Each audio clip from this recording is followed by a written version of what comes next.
So you've reached a point in life, you're like, do I need somebody to look over my shoulder and give me some guidance with my personal finances? On today's Money Guy Show, we're going to be talking about how do you navigate and hire a financial planner? It's Brian Preston, the Money Guy.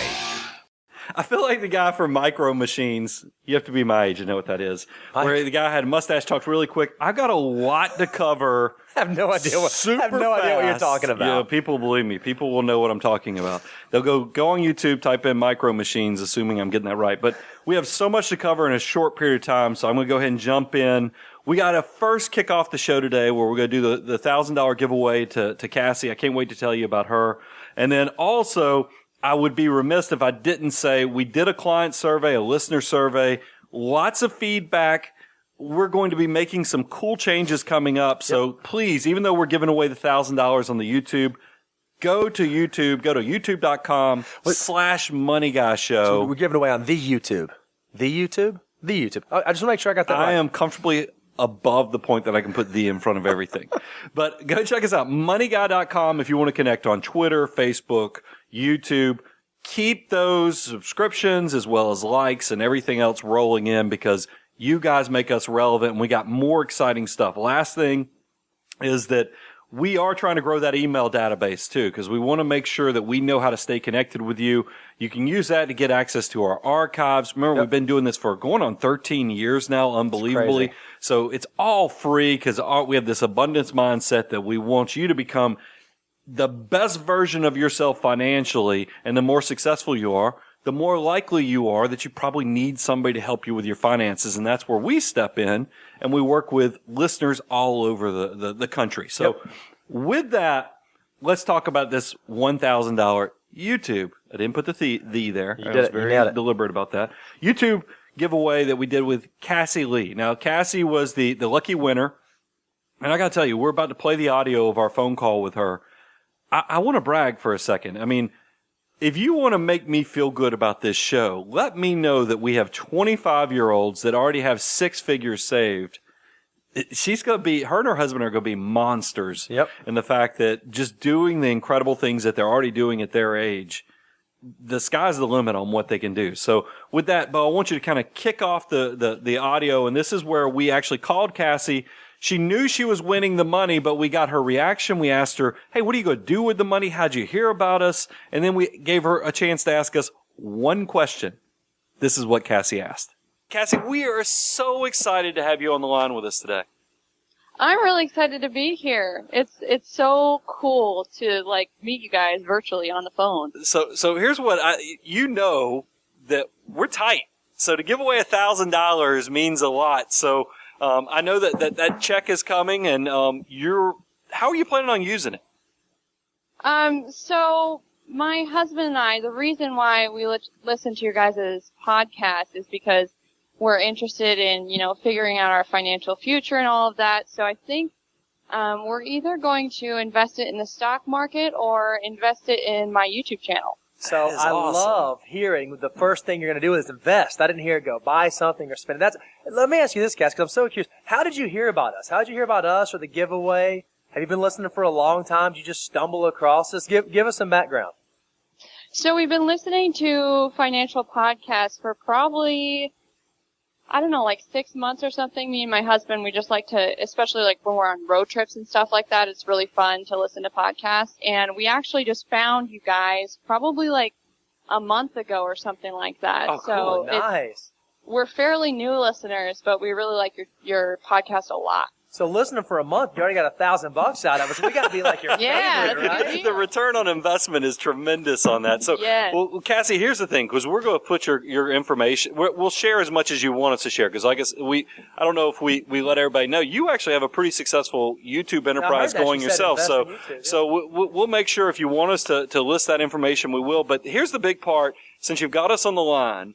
Any questions of stuff that we could answer for you and your husband? Anything that you've always wondered, and now that you got us on the line, you want to see if you could hit us up for? Okay, so I've got a little bit of a complicated question for you, so I'm sorry in advance. We both just got real nervous. And by the way, just so y'all know, there was some setup to this call, but we have no idea what Cassie's going to ask us, so this will completely be on the fly. So go ahead, Cassie.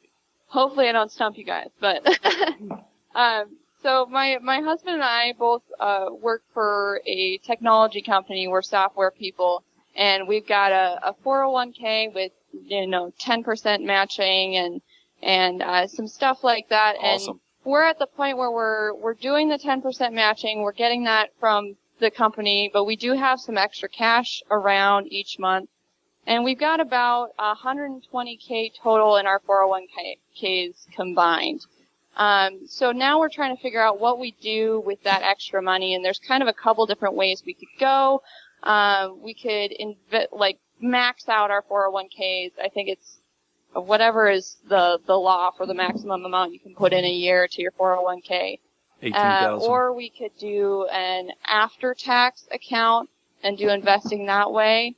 And then the third way we're kind of thinking about is investing in real estate, so buying rental property so that we get that cash flow coming in every month. So I just kind of wanted to know what your guys' thoughts and opinions were on that. Well, and here's the thing, because we are going to be sharing some of your YouTube information, I want to keep your privacy protected. So I'm not going to ask you any income questions, but obviously that would come into play. So I'm going to kind of answer this in a way that hopefully covers the bases both ways, because I want this to be educational for our listeners. Oh, too. There's one more thing that I forgot to include. Okay. Me and my husband, we're both right around 25. Yep. And our whole point of this that we're trying to do is we want to retire by 40. That's kind of our goal. You're fire. We're some of those fire people. Yeah, I love it. So Awesome. here's the thing I want to give you, and like I said, I don't want you to confirm, deny. I don't want to know what your income is on the air, but one of the things when we talk about financial order of operations, after you're going out and getting that free money from your employer, and I'm assuming you also have your cash reserves already squared away. I love people to take advantage of those Roth assets, but you might be in that situation where you're going, wait a minute, I told you we're tech people, we make great incomes, so we make too much money to do Roth IRA contributions. But you said something that was very key, that even if you out-earn the income limits on your Roth IRA contributions, you can do what's called backdoor Roth contributions, because the majority of your assets, or probably all of your tax-deferred assets, are in your 401k. And assuming that's the case, you don't have any other IRA assets out there, you could contribute to a traditional IRA and then convert that money to a Roth, and it would allow you to put that money and let it grow tax-free. Because at your age, especially, Cassie, mentioning that you and your husband are in that mid-20s mark, think about the fact of having 40 years of tax-free growth would be a tremendous opportunity, and really allow you to legally stick it to the government in the right way, but also turbocharge your retirement. Yeah, and the only thing that I'll add to that, Cass, is we love Roth IRAs for growing tax-free assets. We love 401ks for growing tax-deferred assets. But one thing that you mentioned that's a little unique specifically about your and your husband's situation is that you guys have the goal of retiring early by age 40. Well, we all know one of the really interesting things about retirement accounts and 401ks is that in order to get access to those accounts without having to pay any sort of penalty, you have to wait till you're age 59 and a half. So one of the things that you and your husband might want to do, if you do have excess cash above the $11,000 Roth limit, is you may want to start building that after-tax bucket of assets, because those will be the dollars that you're going to be able to access before 59 and a half, because you're going to have a little bit of a gap you have to bridge from age 40 or in your 40s to 59 and a half. Ideally, when you get to financial independence, you want to have 3 distinct tax buckets. Your tax-deferred bucket, like your 401ks, your tax-free bucket, like your Roths, and then your after-tax, what we call bridge money, which will be in your after-tax accounts. Awesome. So Good question. Holy cow. Good for you. I should have known that a Money Guy listener was going to load it up, because I would do the exact same thing. So, Cassie, we are so excited for you guys to win the $1,000. Could not be happier, because I look at this as a big success, and the fact that we've got a new way that we're connecting with our listeners, and so happy that we actually had somebody who's now part of the family. Even though you're only a month into the journey, we think it's cool that you and your husband are out there trying to just go beyond common sense with your finances and really build that fire desire, and that goal is just awesome. So I think that thank you so much for being a part of the show and being with us today. Well, thank you so much for having me on the show and for doing the giveaway and giving me the $1,000. And I really do feel like I know you guys because I've seen you in your Halloween costumes on YouTube. So tell me this. Was it closer to Howard Stern or Jon Snow? Howard Stern. Definitely. Thank you so much, Cassie. Really appreciate it. Okay, thank you guys. So, Bo, I cracked myself up listening to that phone call with Cassie because I could not help myself, but I threw in an 18,000 in there because I felt like we need to give clarification for the people that are listening, because when you listen to an audio of yourself, you feel you hear how you can make things better. I'm just happy that she agreed with the Howard Stern. That was my big takeaway. So, but how awesome is Cassie, right? Cassie She's doing a great was thing. Yeah. truly incredible. In the fact that, and I think it's a perfect segue into today's topic. Without a doubt, Cassie and her husband are on the path that they're going to reach a point in the coming years when they reach around $250,000, $300,000, they're going to go, holy cow, this enterprise has gotten big. Yeah. It'd be nice if we had somebody kind of look over our shoulder and help us with some of these bigger life decisions, Sure. that we might need on the financial planning side, not just the investments, but also dealing with the insurance, estate plan, and other things. So I think it's the perfect time for us to bring up, how do you navigate hiring a financial planner? So, and a lot of you guys watching this, you go, wait a minute, you guys are financial planners. So this is probably going to be one big infomercial. So here's what I've tried to do, because hopefully you guys will realize I do have this abundance mindset. We all do, where we want you to get something out of this. So anything that I felt like that was going to be promoting towards us, meaning the way we do business. Sure. I tried to go find an independent article that kind of that validated that thought process. So that way you would feel like you had somebody kind of giving you a nudge of why this is the way to do business. The other thing that I wanted to draw attention to is that how many times you go to a mechanic, your car is making some clinking sounds or the clunk, or you're just like, what's going on? And you go, wouldn't it be nice if I had a friend that was a mechanic that I could call and just say, is this guy taking me for a ride, or is this a good deal? We want to be that resource for you where you have some friends that are essentially loading you up with a toolbox of how to hire a financial advisor and a financial planner. And as you listen to this, what I think is going to be really great is that if you are someone who maybe you're not at that threshold where an advisor makes sense, or maybe you're someone who just says, I'm not ready for the relational change now, we're going to drop some do-it-yourself tips and tricks in there. If you are a do-it-yourselfer, here are some things to think about. Here are some things to look at.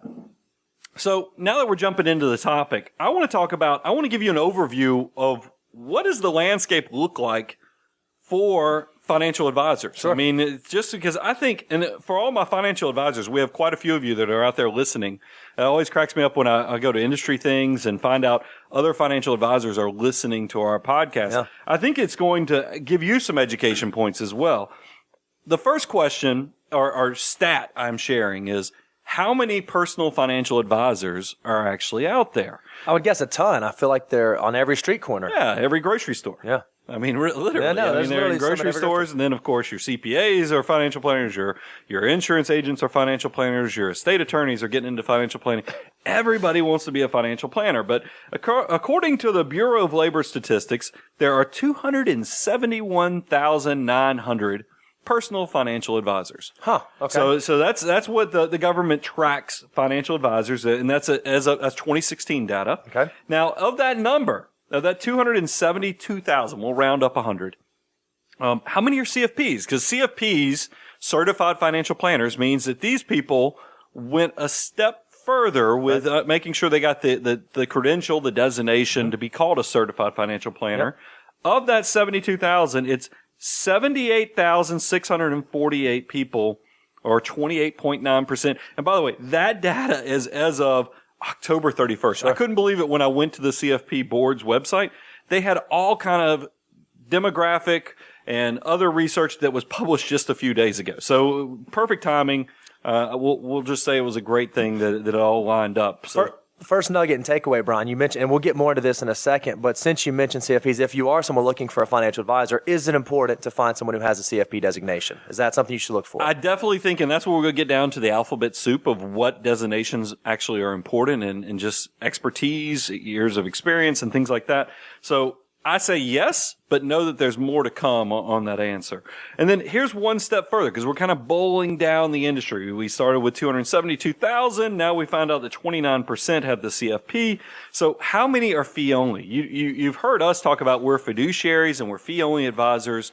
That's probably everybody, right? We all want to work with financial advisors. They're trying to do the best thing for us. Sure. So this is one when I go to talk to colleges, capstone classes, and other things, I think I shock the students, and this is what other financial advisors would probably be surprised by this stat as well, is that we are the unicorns of this industry. And what I mean by that is there are only 3,000 members of NAPFA.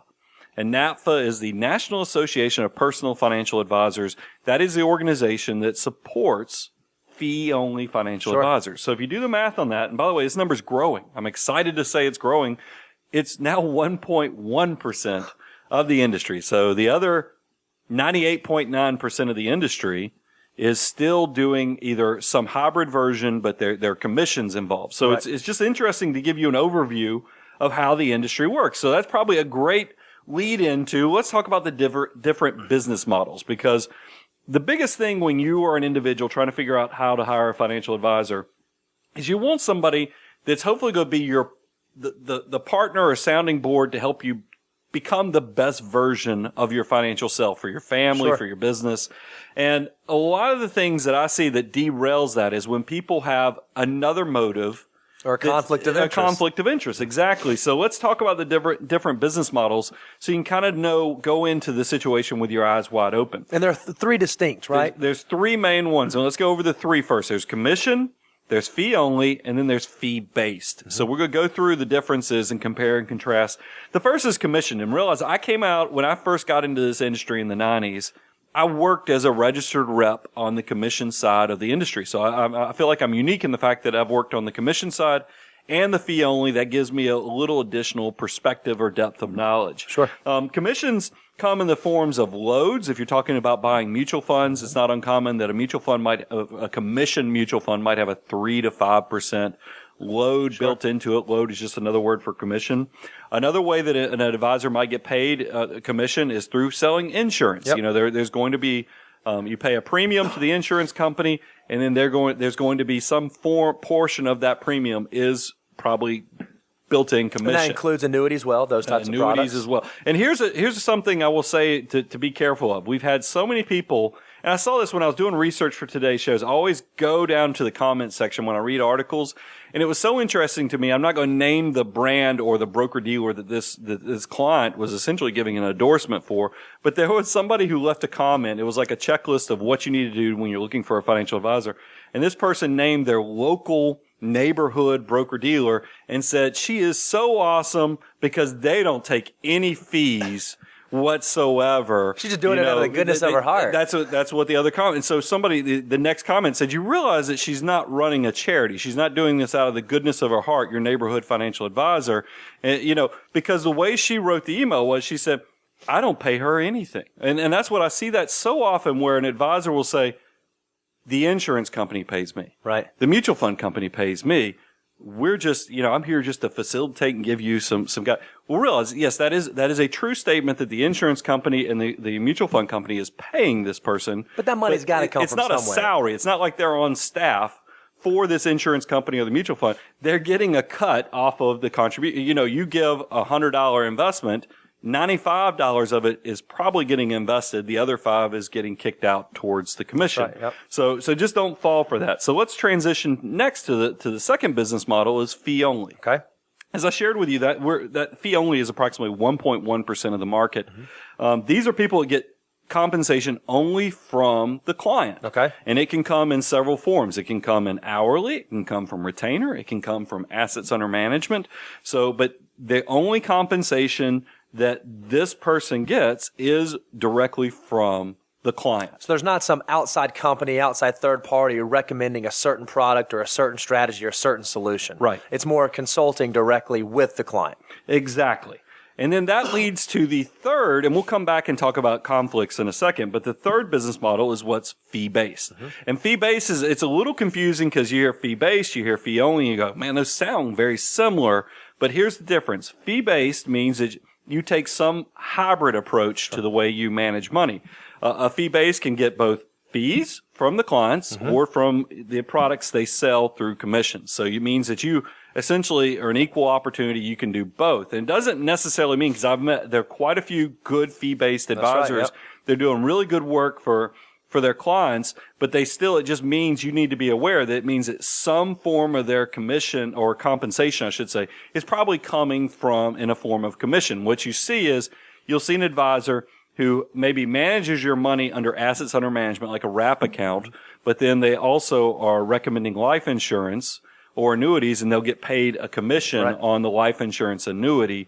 So it's kind of a combination of multiple things. And you said something really interesting, Brian. I think that's a great point. For all these business models, they're not all good or all bad. Exactly. Each of them have some very solid pros, and each of them have some cons and some conflicts of interest that we're going to talk about. And so the big conflicts of interest, let's kind of just go through commissions. You're obviously worried, and this leads us into the different type of factors, suitability versus fiduciary.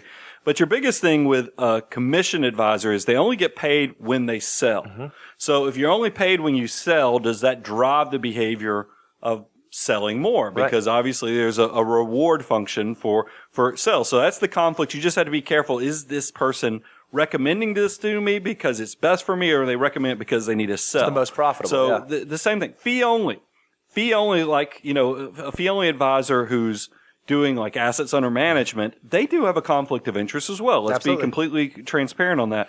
Is that we see people all the time is that if they're getting paid by what they manage, are they going to tell me to pay off my debt early? Because obviously that would be money that could be managed by them, that they're going to lose that.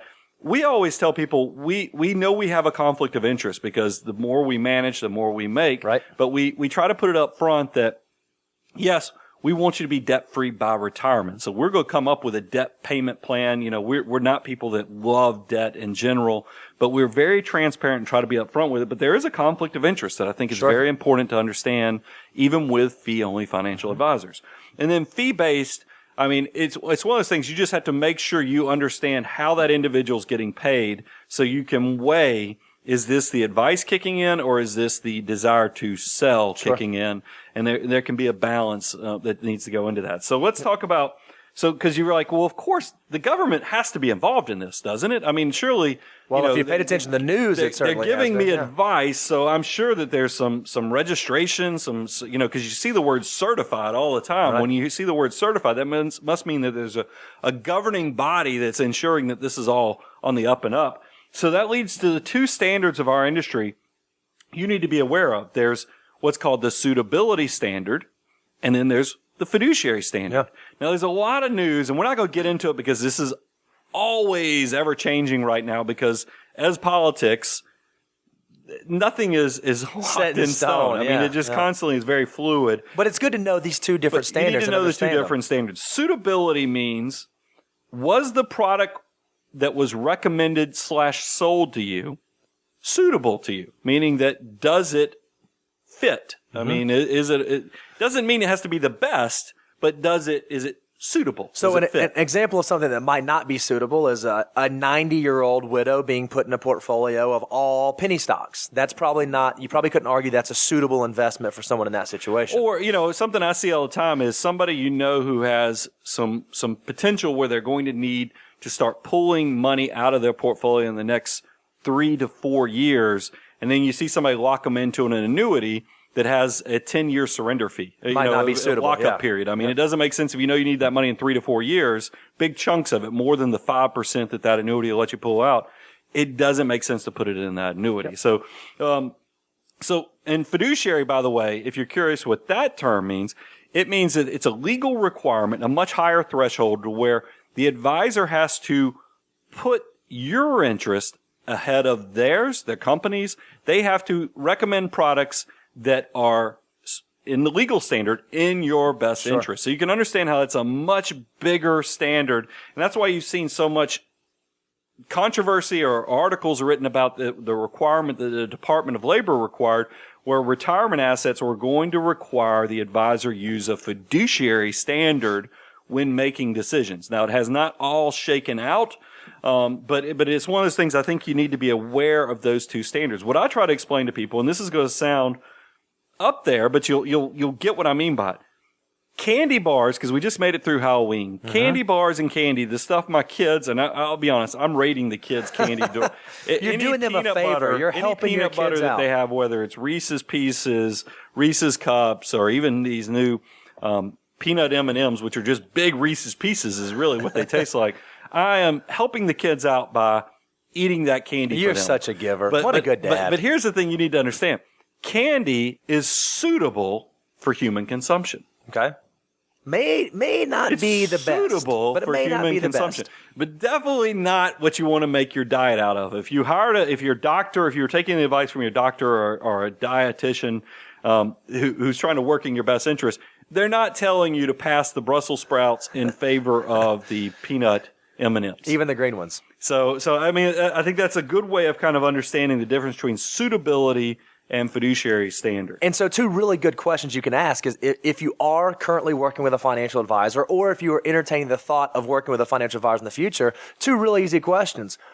Do you work in a fiduciary capacity? And then the one that I would follow up with, since the laws are changing to kind of try to force some advisor behaviors, how long have you worked as a fiduciary? The answer to those 2 questions will tell you a lot about how that person works and what field they're in. I don't want to go on too much of a sidebar, but it did crack me up. We had family and friends, not necessarily clients, because we already were working under the fiduciary standard, but they got letters from their registered rep saying, huge opportunity, need you to call because we might need to place some trades before this new standard. We could lose some opportunities.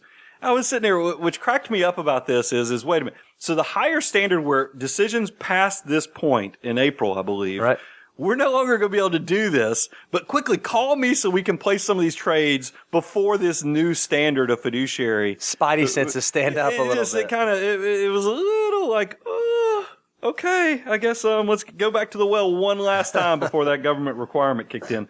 So the next thing, if I was an average individual, you're like, okay, well, look, I've got to start figuring out who I want to work with, or measure, is the person I'm working with worth their salt? Sure. So how do you talk about because designations, I know when I was younger, when I first got in this industry in my early 20s, I was passionate about it. I was reading all the books I could and trying to build up my knowledge base. But I had this insecurity about my age because I'm in my mid 40s now and I'm still baby faced. I look like a young Howard Stern. At least if I'm going to look like Howard Stern, I look like a younger version of him.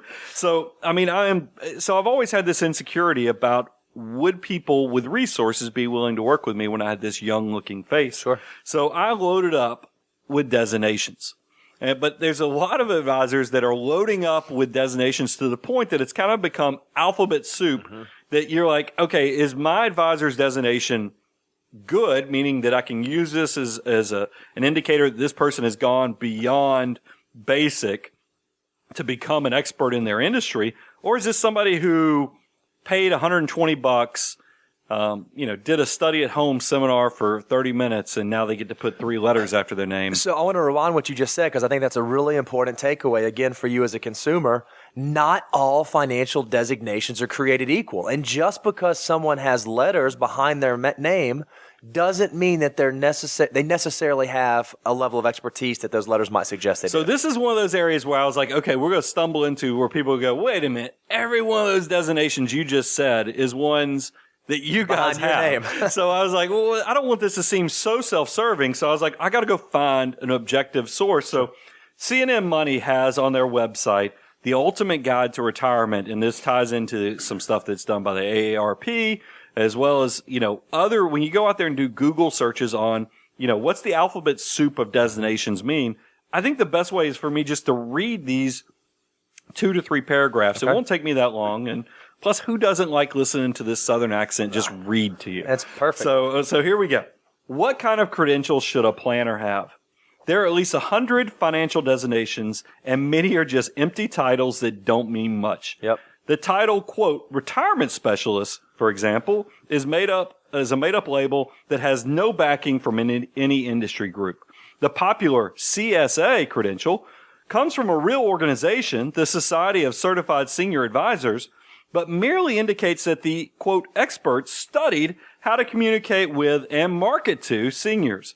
Earning the Certified Retirement Financial Advisor credential does involve financial training, but it's a self-study 4-day course and only requires passing a 100-question multiple-choice exam.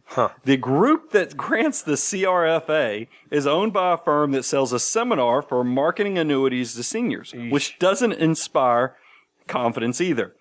The ones you want to look for are the ones that take a significant amount of time and expertise to master before the designation is awarded.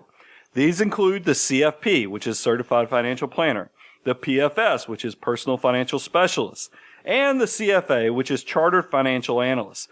Planners with these designations at least have a proven level of competency with financial planning and investing. To earn the CFP credential, for example, a planner must pass an exam that tests knowledge of insurance, investment planning, tax planning, retirement planning, employee benefits, and estate planning. But many other designations are engineered to lend credibility to the planner.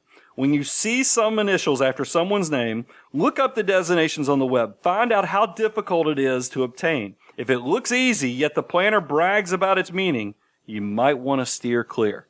So I read that because, like I said, there's an entire cottage industry of helping advisors seem like they have knowledge or market. Sure. Make sure you do your research. CFP, Certified Financial Planner, requires 3 years of industry experience, plus you have to pass a 2-day exam. Yep. And you have to have an education requirement. You have to have an education requirement, and you have continuing education requirements. Personal Financial Specialist. That just means a CPA that specializes in, a certified public accountant that specializes in financial planning. So that's people that already crossed the threshold of public accounting, being a CPA, passing the exam, doing the 2-year work experience. And then CFA credential, the Chartered Financial Analyst, this is what a lot of your mutual fund managers, a lot of your, stock pickers and people who have an inside knowledge on how balance sheets, income statements, and just investing in general works from a fundamental up standpoint. It's a hard one. I mean, that one takes 3 years, 3 exams. It's not easy. Sure. And we're fortunate enough that we carry those designations, but I wanted to make sure it didn't come off as, just have these 3 things because this is what we have. But it is something you need to do your research on what the designations are and what that crazy alphabet soup that's going on out there in the marketplace. So now that we've talked about how the industry works, giving you an overview of who does what, who's gone beyond and gotten the 28, the 29% that's gotten the Certified Financial Planner, what can a financial advisor do for you? What should you expect? I mean, are these guys, are they going to come home and help you do laundry, fold clothes, paint the walls? I mean, really, what does go into being a financial advisor? Well, and even before we talk about what they can do, does it make sense to talk about maybe when you should think about hiring one? Should we start there? I mean, that's you might need a financial advisor. Here's the things, and this is going to sound like the website because we've really put a lot of thought. And I was like, well, I'm not going to exclude it just because it's on our website. I mean, we put a lot of thought. Well, and it's not about us. Heart and soul. This is advice I'd give anybody. You're going to recognize it. And this is what I saw when we had that phone call with Cassie. She has some great questions. I mean, she hit us up with a question. They're getting into a higher income situation. They're getting into where their assets are over 6 figures. So they're thinking about doing rental property. Plus she's got outside income coming from YouTube. Life gets complicated. Sure. You start going, oh my goodness, I'm not a tax expert. I don't know when should I do this? When should I do that? So life will get complicated. When it gets to that point, when you get frozen into inaction, might need to have somebody come in and give you some guidance. And in addition to that, one thing that we think, and this is kind of why we throw that threshold in there, is when the gravity of the decisions you make becomes pretty heavy. The example we always use when we're talking to someone is, if you have $10,000 and you have a blunder and you lose 10%, yeah, you're going to lose $1,000, and that's going to be really painful, but it's probably not going to change your entire career trajectory, your entire life trajectory. If you have $250,000 and you make a blunder and lose 10% and you lose $25,000, now you're talking about maybe as much as you save in a year or maybe a big portion of your income. So the gravity of the decisions that you make starts to get really, really heavy. One of the coolest things about building financial assets, and I talk about this all the time, it's really a fulfilling thing. You guys write me emails when you're crossing thresholds and you're having that cocktail to celebrate, is that when you get to a level of assets, it is truly exciting to watch your money make more in a year than you can make with your hands, your back, and your brain. Yeah.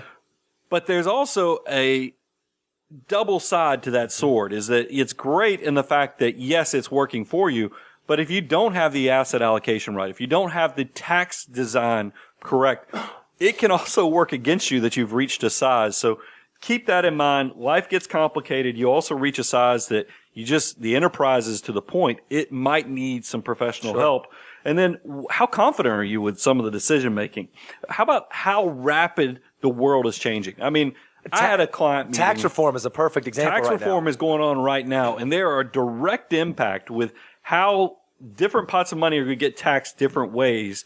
You better have that built into your plan. How about your understanding with Roth conversions, with what can you get access to if you retire, like Cassie and her husband are talking about retiring at 40. Guess what? When you retire at 40, there's going to be some implications that you're probably going to need access to some retirement, accounts earlier than 59 and a half. Yep. There's going to be some unique things that have to be designed with that.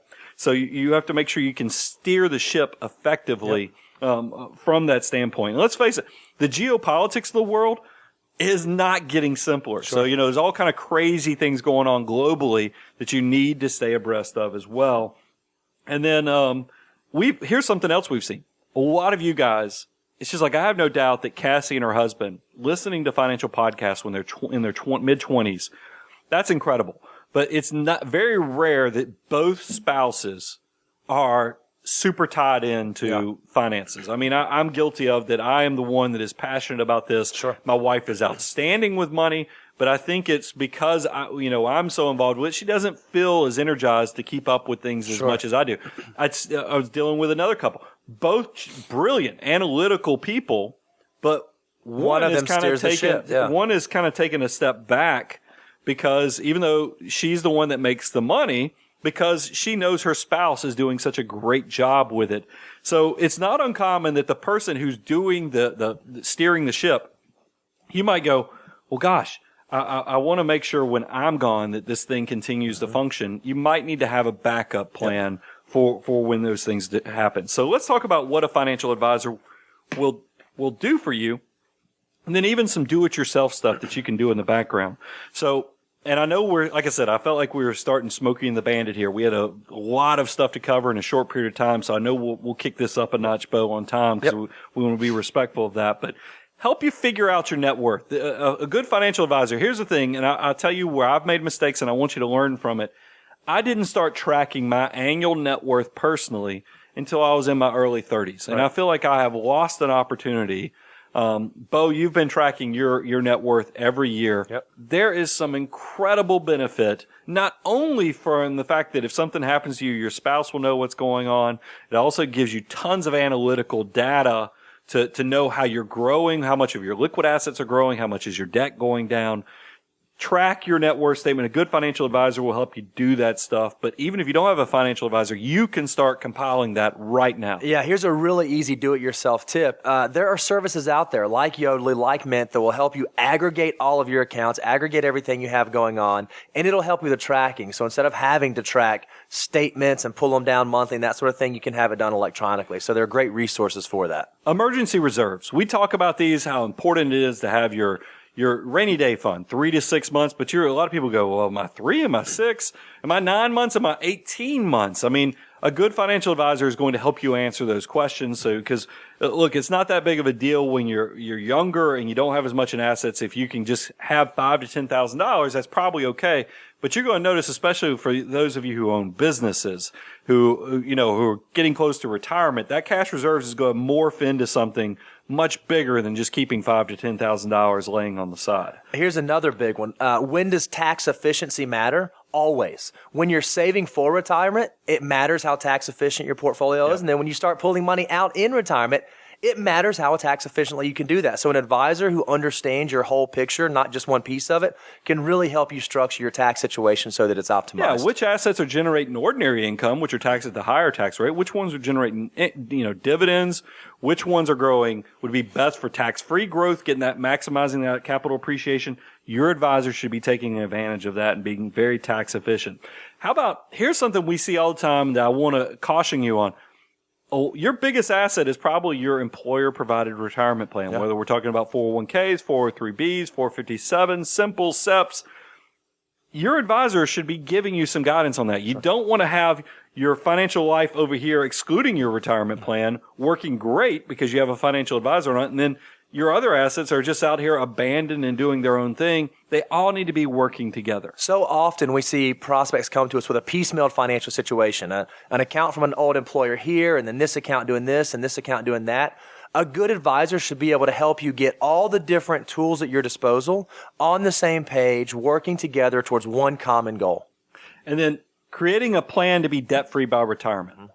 It's one of those things where I think that would be very helpful. Helping you invest a lump sum. A lot of people will get to a point, maybe you sell a piece of real estate or you sell a business, and you go, do I just put it all to work right now? Do I spread it out? Do I dollar cost average? There's all kind of things where a person, who can help you figure out how to get past the paralyzing effect of too many choices can have on you. A really good financial advisor can also help you with risk management. Whether they're fee only and don't sell insurance, or if they're commission based or fee based and sell insurance, they can help you determine how much life insurance do I need, how much disability, what's the appropriate level of property and casualty. They should be able to make sure that you're taking care of those unknown unknowns. Yeah, protect you if you get hit by that bus on the Tuesday that everybody always talks about. Exactly right. Assess if you got enough to retire. I mean, Cassie and her husband, they're going to need somebody to give them, because believe me, if you're retiring early, if that's what, by the way, if you didn't know what FIRE meant, because there's probably people like me that are older, I catch on to things a little slower than everybody else. FIRE stands for Financial Independence, Retire Early. So just some people might not know that. Sure. I was at a Fidelity conference recently, and all the old advisors didn't even know that there was this FIRE movement going out there. It made me feel much better. We know what's going on, and we work with a lot of you guys. True or false, Brian? Because I think this is a really important thing. That knowing how much to retire, it's not a magic number. So a lot of folks say, okay, I'm going to get to $1 million and I'll be good. True or false? We have seen individuals with low six-figure portfolios that are able to retire incredibly comfortably. Yeah, for sure. True. That's what it's one of those things. It's all relative. It's very customized to the way you go through life. So there's not a magic number you got to go through. And we've done shows where we at least can give you some indicators, but believe me, you want to measure twice, cut once when it actually comes time to retire. Coordinating your retirement income. This is a great segue on what we just talked about, is that when you do retire, especially early, you're going to need to have somebody to help facilitate which pot of money are you going to pull out of your tax-free, your tax-deferred, or your after-tax money. It'd be nice if you had some coordination with that. And then the other thing that an advisor can do is help you with some of your intermediate term goals. One for parents like us is always college funding. How much should I be saving for college? What should I help my child think about when choosing a college? What are some things, how do I prioritize saving for college versus saving for retirement? And even other goals that are intermediate outside of retirement, like buying a second home, saving for the dream house, saving for the vacation of a lifetime, buying new cars. An advisor should be able to help you appropriately map out the way to prioritize funding those without sacrificing those big life goals. Before we close out the show, though, Bo, I do want to give, because I think we've given all the things that a good advisor should be able to help you out with. How about some of the stuff that they're not going to do likely, and probably the gray areas? Oh, yeah. So just kind of close it out. So like paying down debt. A lot of people, here's the thing. You hear us talk about going beyond common sense. If you're a person that is having trouble with basic cash flow management, you don't have a budget under control, you're not paying yourself first, you don't understand the concept of forced scarcity, you probably have not graduated to the point that you've built up enough assets to hire a financial advisor. You're going to need somebody more like if you have a lot of debt, contact somebody at the National Foundation for Credit Counseling.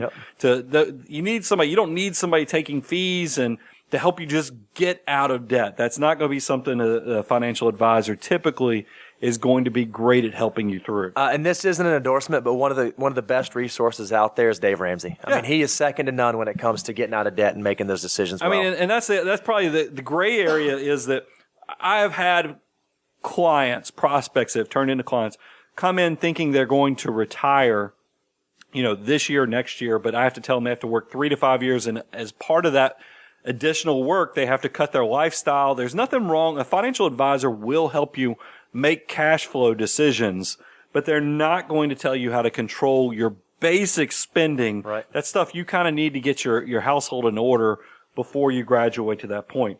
The other thing, an advisor is going to help you with the basic structure of your estate plan. They're going to talk to you about things you might want to consider that go help you get organized.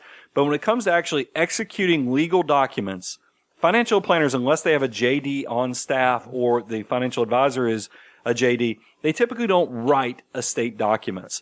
So they're going to help you save money with that estate attorney because they're going to get you organized. They're going to give you an outline of what you probably need to think about and consider so that attorney doesn't have to spend the entire time educating you on the basics and getting you to compile that net worth statement and so forth, but they cannot legally execute those documents. I'm so sorry, I don't mean to go on a side, but I think this is really important because we're talking about estate planning.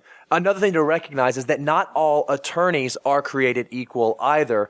And so one of the things that a financial advisor can really do is they can help to serve sort of as the quarterback of your stable of financial professionals. There are a number of times where we'll be working with clients where we'll see an estate plan that's either been recommended or is currently in place that may not be the best fit for them because of complication or lack of complexity or too much complexity. And so the advisor can also be a resource to help you navigate how to best manage those relationships with attorneys, with accountants, with insurance agents. And that gives me a chance. I should amend this to go back to things that a good advisor will do. One of the biggest compliments you get if you're doing it right is that your client will say, man, you make tax preparation so easy, because a good advisor will coordinate with your CPA, with your estate attorney. That's a great point, Bo, and I probably should put that back on. What they will do is, believe me, a lot of clients, you hate organizing your tax documents, especially in your investment accounts, making sure you're harvesting those losses, making sure you don't get those tax bills up too high. A good advisor should help you navigate that stuff. So kudos to bringing that back in. So, well, I do what I can. I want to close out with, some documents that we're going to put on our website that you can go check out. But then also, I want to give some do-it-yourself guidance. So some of you like Cassie and her husband are watching this and listening to it and going, yeah, but I'm not there. I don't have the 250 to 300. I just need somebody. I need to get my foundation and my house in order. What should I do? And that's something I want you to know. There's resources. That is why this podcast is out there. We have this abundance mindset where we want you to come learn, absorb as much as you can for free. But when it comes to investing, man, is it a good time to be an investor? Mm-hmm. I mean, we just had our team meeting this morning and we talked about how there's essentially a war going on between mutual fund companies and ETF providers where they're trying to race to zero as fast as possible, meaning the cost of doing management of investments and investing is getting so cheap. I mean, you can buy index funds now that have internal expenses of 0.02, 0.03. I mean, this is as close to free as you possibly can get. And there's also this development of what's called target retirement funds. So if you're a person and you're just starting out, I don't want you to get so caught up in the asset allocation and some of these other things that will become very important to you as you get older and build up more assets. But now there's products that will essentially bridge those problems and provide a solution while you're growing that base level of assets. And that's your target retirement funds. You see them at Vanguard. You see them all over the place. Yeah. But the ones that you see speaking about in trade publications as being popular and very low cost is typically Vanguard has target retirement funds. Charles Schwab has target retirement funds. Fidelity has Fidelity Freedom Funds. And they have index varieties that are dirt cheap. I mean, these things, their internal expenses get around 0.3% or less.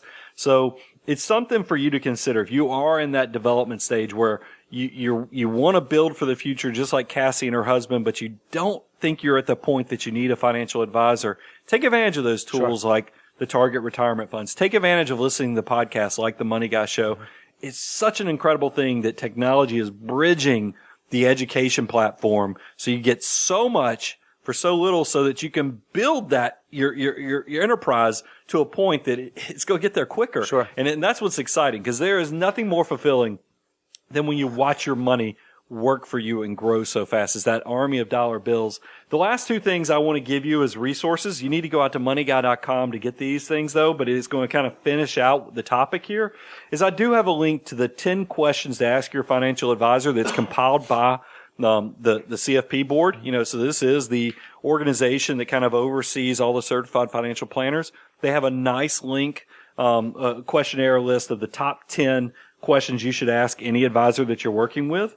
And then I put another one. This is a government resource. If you go to investor.gov, they actually have an ask and check website where you can go see if there's some disciplinary problems. Make sure that you're not working with somebody who's had problems with not doing the right thing for their clients, and it's been recorded with the governing bodies that kind of oversee and regulate these things. So you can go to Ask and Check. We're going to give you a link, like I said, moneyguy.com. We'll have links to the top 10 questions to ask a financial advisor, as well as the Ask and Check, so you can check the background, the designations, and really have a resource for knowing who to hire. I think the big takeaway here is that not everybody needs a financial advisor, and not everybody needs the exact same kind of financial advisor. But if you are someone who finds yourself in one of those situations that we described above, and it does make sense for maybe you to get some help, the more you put into it, the more you get out of it. Yeah. So if you're willing to do the research, if you're willing to invest the time to find a professional that can really help you reach those long-term life goals, that advisor, that professional that you work with will be a huge asset to your overall financial life, not just another line item of expenses. So we covered a lot. We gave away some money. Guys, thanks so much for listening. I'd be remiss if I didn't say, of course, if you love what you hear here, we do work with clients all over the country. Go to moneyguy.com, aboundwealth.com. We have some contact pages where we'd love you to join the family and start working with us. This podcast started as a passion project to create abundance for people who didn't qualify for a financial advisor. Had zero idea at the time that we started this in 2006 it was going to be the greatest marketing idea for a bridge for us to connect with great people who are wired the same way we are. So I would encourage you, if you get to that graduation point, congratulations. Love to hear from you. Don't forget, YouTube channel, even though we're done giving away money, it's going to be incredible. Like For I said, now, we had who a knows? survey. We're going to be adding more content, both on the podcast, both on the YouTube. We've heard what you've said. We listen and we react. So thank you so much. Go out there, Money Guy, or youtube.com/moneyguyshow. And then, of course, you can go to moneyguy.com. Give us your email address, and we'll stay connected with you. Thanks so much for listening. I'm your host, Brian Preston.